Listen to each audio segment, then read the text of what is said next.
ایک سورہ فاتحہ 3 دفعہ سورہ توحید پڑھ کر تمام مومنین مومنات محرومین تمام علماء تمام شہداء اپنے محرومین کو میرے محرومین کو خاص طور پہ والد اور والدہ سید علی حسنین شاہ استاد سید سبت جعفر شہید قاسم سلیمانی شہید عارف حسینی کی روح کو پڑھ کر برستا بسم اللہ الرحمن الرحیم الحمدللہ رب العالمین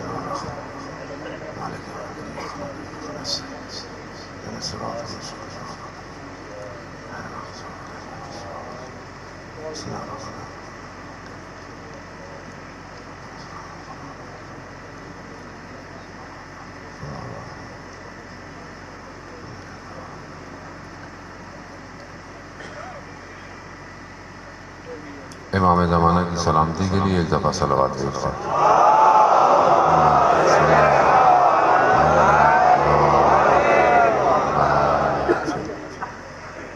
لا حول ولا قوة الا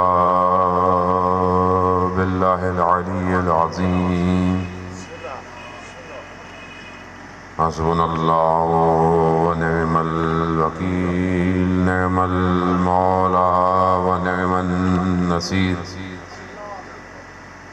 اعوذ باللہ من الشیطان الرجیم بسم اللہ الرحمن الرحیم الحمدللہ الذی یؤمن الخائفین وينجي الصالحين ويضع المستكبرين ويهلك ملوكا ويستخلف آخرين والصلاة والسلام على رسول ثقلين محبوب رب المشرقين والمغربين جد الحسن والحسين نبينا سيدنا بالقاسم محمد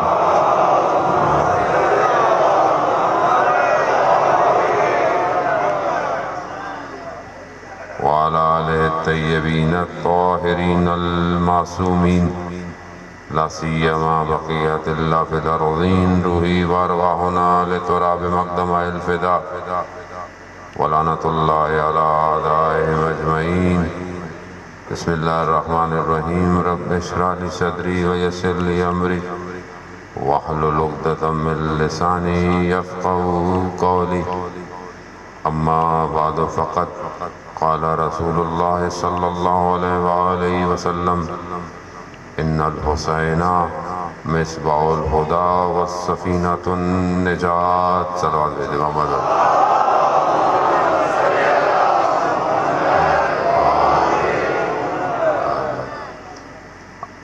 عزیزان محترم ماہ رجب ہے اور شب 28 رجب ہو گئی ہے، اسی مناسبت سے بہرحال یہ مجلس ہے۔ چند دن رہ گئے ہیں ماہ رجب کے اختتام میں، بہرحال کچھ جملے جو ہے وہ ماہ رجب کے لیے یوں تو گزر گیا، لیکن بہرحال ایک دو راتیں تو باقی ہیں ابھی، اور رجب ویسے بھی مقدمہ ہے انسان کے نفس کی پاکیزگی کا۔ جو ماہ رجب میں اپنے اوپر کام کرتا ہے وہی شعبان میں اس کام کو آگے بڑھاتا ہے اور پھر رمضان میں اس کو نتیجہ ملتا ہے۔ لیکن عموماً لوگ جو ہیں وہ جب ماہ رمضان آتا ہے اور پھر سر پہ ٹوپیاں پہن لیتے ہیں اور پھر روزے رکھتے ہیں اور پھر کہتے ہیں کہ شاید کچھ مل جائے ہمیں، تو نہیں ملتا۔ اس کی وجہ یہ ہے کہ رمضان کے لیے رجب سے تیاری کرنی ہوتی ہے۔ وہ خدا کے بھی آداب ہیں، خدا بھی بڑے ادب سے اس مہینے میں وارد کرنا چاہتا ہے، اس لیے کہا کہ ماہ رجب میں اپنا تزکیہ کرو، اپنے آپ کو پاک کرو، روزے رکھو ماہ رجب کے، راتوں میں عبادتیں کرو، دعائیں پڑھو، صبح بھی استغفار کرو، رات بھی استغفار کرو۔ خوب ظاہر ہے حکمت تو ہے اس کے اندر، خدا چاہتا ہے وہ جو پورے سال انسان غفلت کی وجہ سے، دنیا کی محبت کی وجہ سے جو آلودہ ہو گیا ہے، اس آلودگی کو صاف کرے۔ اس لیے رسول خدا حضرت محمد مصطفیٰ صلی اللہ علیہ وسلم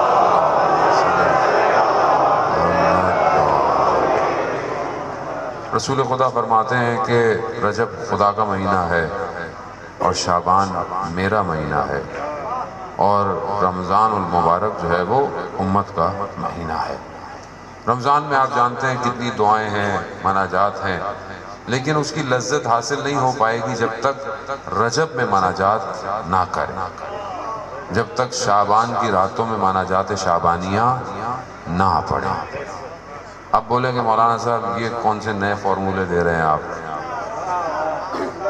ہمیں کیا پتا کون سی مناجات ہوتی ہے، مناجات کہتے کس کو ہیں؟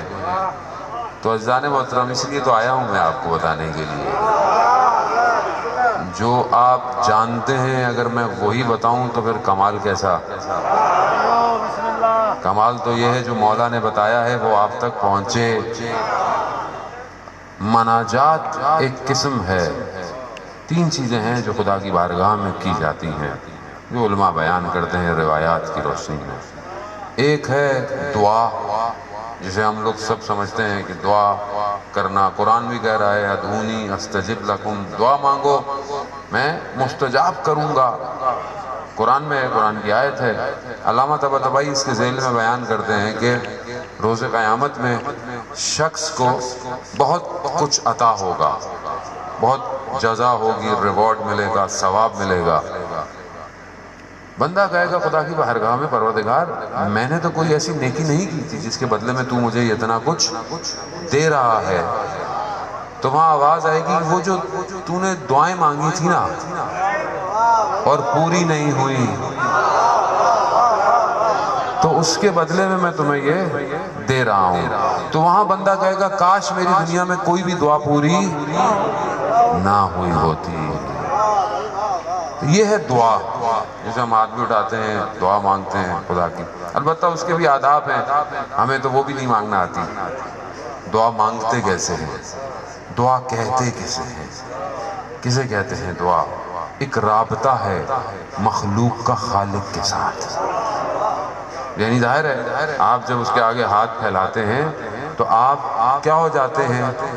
جو میرا چوتھا امام ارشاد فرماتا ہے صحیفہ سجادیہ کی 10ویں دعا میں، یا غنی الاغنیاء انا افقر الفقراء، اے بے نیازوں میں سب سے بڑے بے نیاز، میں محتاجوں میں سب سے بڑا محتاج ہوں۔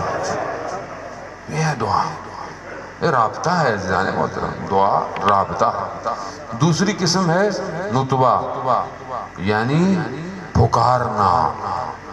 دعا آرام سے ہے، نطبہ یعنی پکارنا، یعنی جب واقعاً انسان مشکل میں ہو تو پھر پکارتا ہے، چیختا ہے خدا کی بارگاہ میں۔ بے احترامی تو نہیں کر سکتا ظاہر ہے، لیکن اپنی شدت کو بیان کرتا ہے، جیسے دعائے نطبہ کے اندر ہے، کہاں ہے وہ جو کربلا کا بدلہ لے گا، کہاں ہے وہ جو زمین اور آسمان کے متصل ہونے کا سبب ہے، این الحسن این ابناء الحسین، کہاں ہے وہ یوسف زہرا؟ وہ یہ نطبہ ہے اس کی بارگاہ میں جو ہم لوگ کرتے ہیں امام کے لیے۔ تیسری قسم ہے مناجات کی، جو میں نے تھوڑی سی گفتگو مقدمتاً آپ کی خدمت میں کرنی۔ مناجات کہتے ہیں نجوہ، سرگوشی۔ سرگوشی کسے کہتے ہیں؟ انسان قریب میں کان میں باتیں کرتا ہے، سرگوشی کرتا ہے نا۔ سرگوشی اسی کی جاتی ہے جو بہت قریب ہو۔ مناجات اسے کہتے ہیں جو مولا کائنات مسجد کوفہ میں کرتے تھے، نجوہ کرتے تھے، یعنی خدا بہت قریب ہے۔ جب انسان رات کی تاریکی میں اٹھتا ہے، سحر میں بلند ہوتا ہے اور پھر نجوہ کرتا ہے، اللہم انی اسألک یوم لا ینفع۔ مولا کی مناجات ہے عزیزان محترم۔ مولائی ہونے کا حق ادا کرنا چاہیے انسان کو کہ کم از کم زندگی میں ایک دفعہ تو یہ مناجات پڑھے۔ مفاتیح الجناح میں موجود ہے، کوفہ کے اعمال میں جائیں، مسجد کوفہ کے اعمال، وہاں یہ مناجات امیر المومنین کے نام سے معروف ہے۔ وہ مناجات کریں کہ پروردگار میں تجھ سے سوال کرتا ہوں، مولا کہہ رہا ہے کائنات کا کہ پروردگار میں تجھ سے سوال کرتا ہوں اس دن کا جس دن کوئی بھی چیز نفع نہیں دے گی الا سوائے قلب سلیم کے. یہ امام فرما رہے ہیں. پھر آگے امام فرماتے ہیں کہ اس دن مجرم اپنے چہروں سے پہچانے جائیں گے. اس دن ماؤں اور بہنوں کے بین کچھ نہیں کر پائیں گے. پھر مولا کہتے ہیں مولائی یا مولا انت المولا انا العبد وحل یرم العبد الا المولا. اے میرے مولا تو میرا مولا ہے، میں تیرا بندہ ہوں، مگر کیا تو رحم نہیں کرے گا جبکہ تو مولا اور میں تیرا بندہ ہوں. مولائی یا مولا انت الخالق انا المخلوق وحل یرم المخلوق الا الخالق. اے میرے مولا تو میرا خالق ہے، تو میرا بنانے والا ہے، میں تیری مخلوق ہوں، کیا تو رحم نہیں کرے گا اپنی مخلوق پہ جبکہ تو خالق ہے.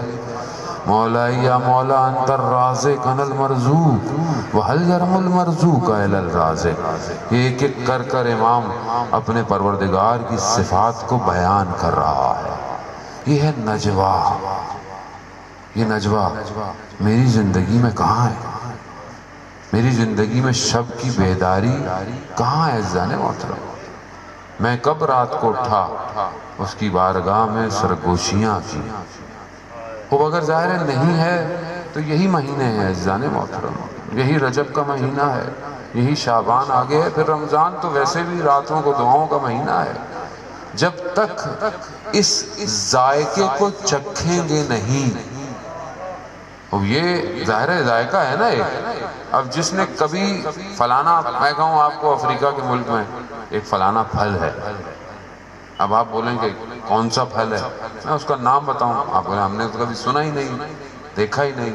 بولا آپ پوچھیں اس کا ذائقہ کیسا ہے، میں کہوں گا وہ تھوڑا سا آم جیسا ہے مگر آم نہیں ہے، ترش کنو جیسا ہے مگر کنو بھی نہیں ہے.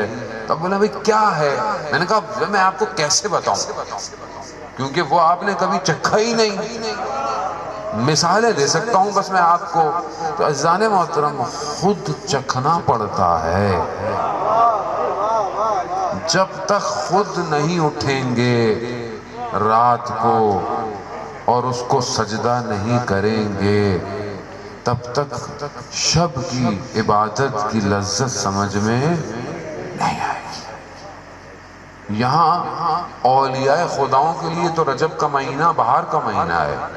وہ اس کو بہار کا مہینہ کہتے ہیں. کیوں؟ کیونکہ یہاں پر دعاؤں کی راتیں شروع ہو جاتی ہیں.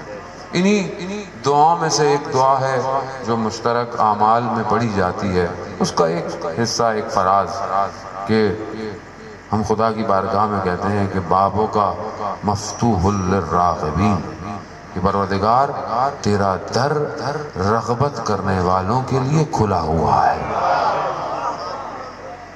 رغبت کرنے والوں کے لیے کھلا ہوا ہے. اب یہ رغبت کس چیز کی ہے؟ انسان رغبت آرزو، انسان کس چیز کی آرزو کرے، کس آرزو کی طرف اس کی بارگاہ میں جائے.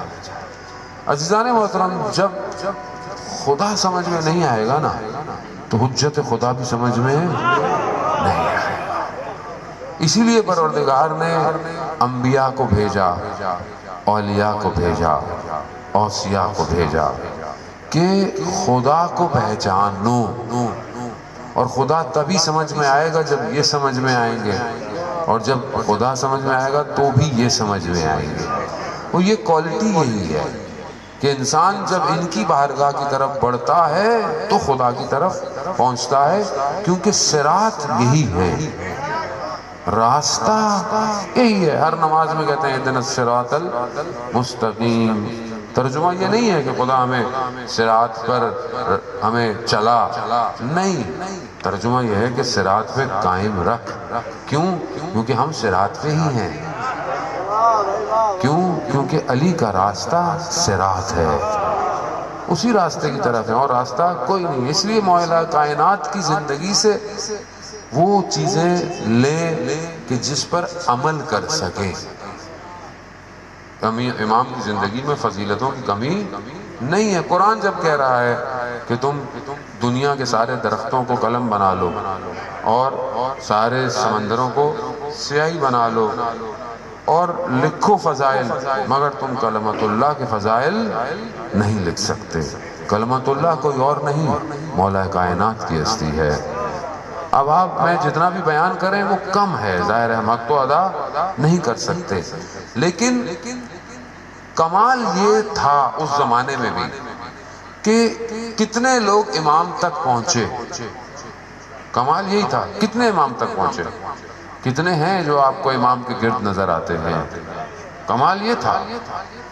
آج بھی یہی کمال ہوگا کہ اگر ہم اپنے وقت کے امام تک پہنچیں، نہیں پہنچے تو پھر ہم بھی دور سے کھڑے ہوئے واہ واہی کر رہے ہیں اور تو کچھ نہیں۔